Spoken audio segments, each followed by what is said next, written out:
आज हमारे यहाँ ये पास में ये कुशनेर है, जहाँ हमारा विद्यालय है, कुशनेर संकुल के अंतर्गत आता है। और जहाँ पर ये रिंग रोड का ब्रिज बन रहा है, और ये ब्रिज तो बन रहा है, तो हमने सोचे कि यहाँ जो खुदाई हुई है उस खुदाई से हम बच्चों को मृदा के बारे में बता सकते हैं। तो मैं इनको सब बच्चों को मैं विद्यालय से लेकर यहाँ पर पहुँच गई, जहाँ पर ये रिंग रोड का काम हो रहा है। और यहाँ पर कैसे इन बच्चों को मैं प्रैक्टिकल के द्वारा मृदा का जो परत होती है वो कैसे बनती है मृदा, उसको मैं बताऊंगी यहाँ पर बच्चों को। तो आप सारे बच्चों को हम लेके आ गए हैं, और ये हमारे पास यहाँ पर रिंग रोड का जो काम चल रहा है। तो यहाँ पर इतना जो गड्ढा होता है, इतनी जो खुदाई होती है, ये तो हम अपने विद्यालय में संभव ही नहीं है कि हम इतनी खुदाई कर पाए। तो इस खुदाई का उपयोग हमने कर लिया, और बच्चों को हम बहुत आसान तरीके से ये बता पाएंगे कि मृदा की जो परत होती है वो किस प्रकार बनती है। क्या पढ़ने आए हैं? मृदा। है ना। तो मृदा की जो ऊपरी परत होती है उस पर ये पूरा पर्यावरण और ये सब सारी चीजें होती है, ठीक है ना। इतना बात तो सबको समझ में आई। ये जो ऊपरी मृदा है ना, उसमें सब हमारे पेड़ पौधे और ये सब लगे होते हैं। ये सब चारों तरफ दिख रहा है ना आपको। ये जो ऊपर वाली मृदा है उसका निर्माण कैसे होगा? जो सबसे ऊपर वाली मृदा है उसका निर्माण कैसे होगा? जैव और अजैव है ना।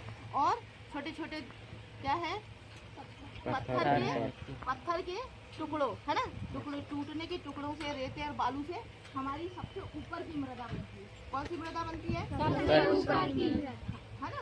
आई बात समझ? सबसे ऊपर की मृदा कहाँ से बनेगी? बालू और जीवाश्म, है ना। यानी जो हमारे जैव और अजैव तत्व है उनसे मिलकर ये ऊपर की मृदा बनेगी, ठीक है ना। आई बात समझ में? इसको बनने में एक सेंटीमीटर की मृदा बनने में हमको लाखों साल लगते हैं, बहुत सारे साल, है ना।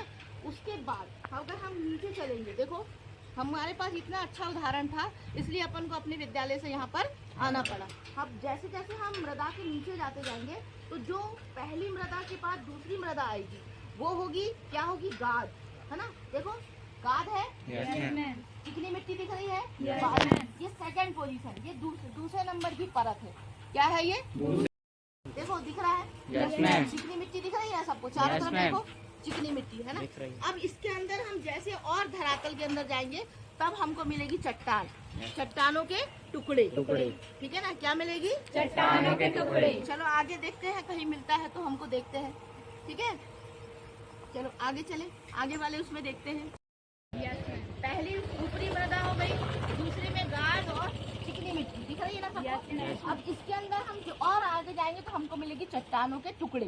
क्या मिलेंगे? चट्टानों के टुकड़े। वो हम बोल सकते हैं उसको अक्ष है, चट्टान है ना। चट्टानों का टूटना क्या है? अक्ष है ना। उसके बाद जो तीसरी परत होगी वो चट्टानों की टुकड़ों की होगी। किसकी होगी? चट्टानों के टुकड़ों की। ठीक, अब उसके आगे और देखते हैं, चलो, है ना। उसी शिलाओं का जब टूट के तीसरी परत बनती है, फिर थोड़ा गाद और चिकनी मिट्टी बनती है, और फिर सबसे बड़े ऊपरी मृदा बनती है। आई बात समझ में? पहली मृदा, है ना, ऊपरी परत, है ना, जो काय से बनी?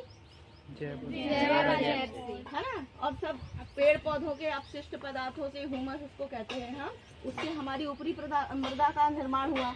उसके बाद दूसरे नंबर की हमने देख ली, है ना।